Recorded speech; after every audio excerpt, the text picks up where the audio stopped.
Hey everyone, welcome on to Branded. This is the podcast that takes you behind the scenes and beyond the brand.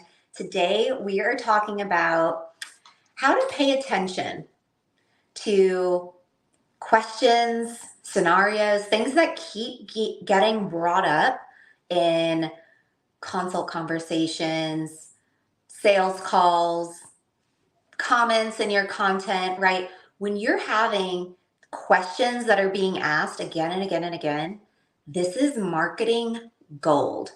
You are essentially after this episode, I want you to think about how all of these things that are being presented when clients and future clients have questions for you, how all of that can be turned into marketing gold for your business. So think about the questions that you get asked most regularly based on your product, your service, the business that you have. Now think about how often are you really searching for a solution to resolve that issue? Or are you simply turning around and repeating the question over and over again in your content, hoping to get even more engagement out of it rather than searching for a solution? When you get asked questions from your clients, you'll start to notice that a lot of your clients and your future clients, a lot of people have very similar questions, very similar issues. So when you encounter questions when engaging with a client one-on-one, having a consult call, maybe you're on a sales call with somebody who's not even a client yet, but you're hearing these questions come up again and again, generalize a solution. And when I say generalize, I mean make it relatable for more than just one person and one type of business. Obviously, the type of business, if you're niched down super specifically, then yes, keep it less generalized and more specific. But for me, I do brand design, website development, email copywriting. Like when I get questions from clients, it really isn't super unique what they're struggling with, because it's pretty much what every single business out there who wants to market their business well, who wants a brand that looks really beautiful but also works, those are kind of all the same struggles. Yes, they have very customized businesses and work that we do together, but in general, the issues and the questions that my clients have, almost every business has. So I can provide solutions in a more generalized manner of how I speak about the solution, because I know that there's more than just one type of person that's going to resonate with it. And this helps me create value. So when I'm reading a book and I, read a sentence and it really resonates with me, I think to myself, does this answer a question that I've heard recently? If the answer is yes, I am immediately making content out of it. I am immediately turning around and creating something valuable that I can share with people, because odds are all of you guys watching this right now aren't also reading the same book I'm reading right now. So I want to provide this information to you. It's essentially, I'm a channel of information. As I come across information and I know that it answers a question that I have been getting from my clients, I will absolutely create content for it. So a lot of what I create with my podcasting, most of it is geared towards questions, scenarios, things that me and my clients have gone through in our own businesses or together with our work together. And I come onto this podcast and I talk about it. I talk about it in a way that isn't specific to them, isn't necessarily specific to you, but you resonate with it because you also have the same question. You also have the same issue. You're also wondering, okay, how do I create more valuable content and really answer the questions that my ideal client is asking. This is how you pay attention. So here's a little pro tip for you. When you're hearing these questions, right, you start to recognize a pattern of things that you hear over and over again. All of those questions can become pillars of your marketing. They can become sort of the, what's the word I'm looking for? It's like the thing that grabs people in. So when someone has a question about something, that can easily be placed at the top of your website as a header. How do I get a beautiful business that actually works? There's a question for you. Put that at the top of your website. Someone goes to your website and they're like, how do I get a beautiful business that actually works? Yes, I would like to know that. They keep scrolling. So think about the questions that are being asked of you. Turn it into the copy that you are utilizing in your email marketing, that you're utilizing on your website and your sales funnels and all of these things.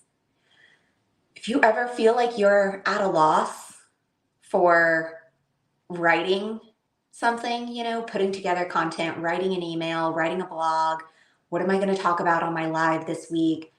Think about the questions that people are asking you and answer them. Doesn't have to be all of them. It could just be one. I would actually suggest you do one at a time. And think about this too. When someone goes to Google something, right? They're not typing in a solution. People don't go to Google and be like, I lost 10 pounds. What do I do now? I mean, maybe they do. Most people are probably asking, how do I lose 10 pounds? Right? People don't go to Google to search with a solution. They search with a question. And so the more you have this phrasing, these questions included in your marketing, it actually helps your SEO, like deliverability, visibility, I guess you could say. It helps you populate on those searches, on those search engines, because those questions are also inside of your marketing, inside of your content. And so when someone types in, how do I lose 10 pounds? And your website has at the top of it, how do I lose 10 pounds? Answer below. Odds are someone might see that because you're asking and answering the same questions that they're asking. You can be the solution. You just have to pay attention to the conversations that are happening around you. What I've actually come to realize, and it took a little bit of awareness, like I had to really point my awareness in this direction in order to kind of see it. But anytime I would do a consult call with a client, even if it's like a current client that we just need to hop on the phone real quick to talk through something, or maybe we're in chat and we're talking about stuff, almost every single interaction I have with my clients, there is something that gets brought to the surface that they have a question about. And more times than not, yes, I have a solution, but sometimes I don't. And I have to go find the solution. I have to go kind of search for the solution, create the solution. But understanding that when they're asking these questions, there is so much opportunity for creation that can happen the moment that question is asked. It shifted everything. It shifted how I thought about things. Instead of a client asking me a question and me feeling like, oh, I should have already known the answer. I should have already approached, that issue. I should have already had something ready to go for them. I would feel so guilty about that.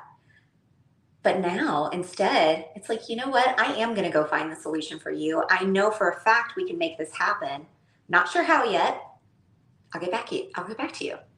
Like this approach of like curiosity and learning and collaboration and understanding that your client asking you this question, they are quite literally saying, I need this thing to happen for me.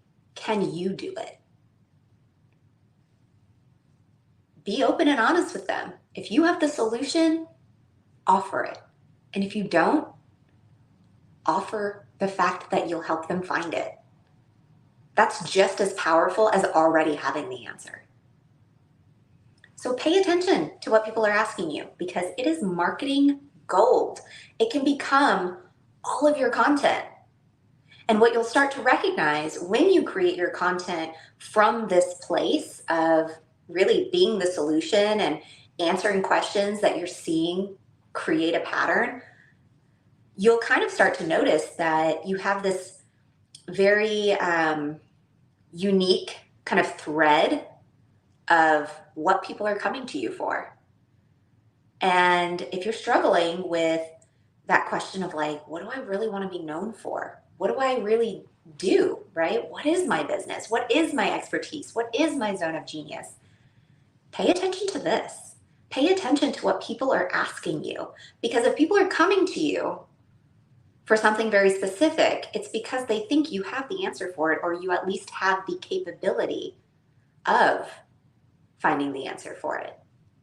So you'll start to recognize this thread, this pattern, and that essentially morphs into your brand identity, the impression that your brand leaves behind, your brand story. It all evolves into the copy that you use when you're writing emails, when you're putting together a sales funnel, when you're redesigning your website, when you're creating content, when you're going live.